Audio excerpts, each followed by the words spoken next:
যুক্তরাষ্ট্রের president Donald ট্রাম্পের হস্তক্ষেপে যুদ্ধবিরতির সম্ভাবনা তৈরি হলেও থাইল্যান্ড ও কম্বোডিয়ার মধ্যে চতুর্থ দিনের মতো সংঘর্ষ অব্যাহত রয়েছে।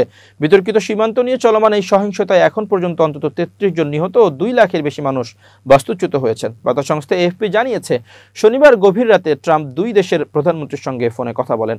পরে জানানো হয় যে উভয় দেশই দ্রুত যুদ্ধবিরতি নিয়ে আলোচনা শুরু করতে সম্মত হয়েছে, কিন্তু রোববার সকালে ফের 2 দেশের মধ্যে গোলাগুলির খবর পাওয়া গেছে। কম্বোডিয়ার উত্তরাঞ্চল ও থাইল্যান্ডের উত্তর পূর্ব সীমান্ত অঞ্চলে অবস্থিত 2টি প্রাচীন ও বিতর্কিত মন্দিরের আশেপাশে এসব সংঘর্ষ হয়। কম্বোডিয়ার প্রতিরক্ষা মন্ত্রণালয়ের মুখপাত্র মালি সোচেতা জানান, স্থানীয় সময় ভোর 4:50 থাই সেনারা মন্দির সংলগ্ন এলাকায় হামলা চালায়। এএফপির সাংবাদিকরা জানান, ফ্রন্ট লাইনে থেকে প্রায় 20 কিলোমিটার দূরে কম্বোডিয়ার সামরুং শহরের ভবনের জানালাগুলো কামানের গোলার শব্দে কেঁপে ওঠে।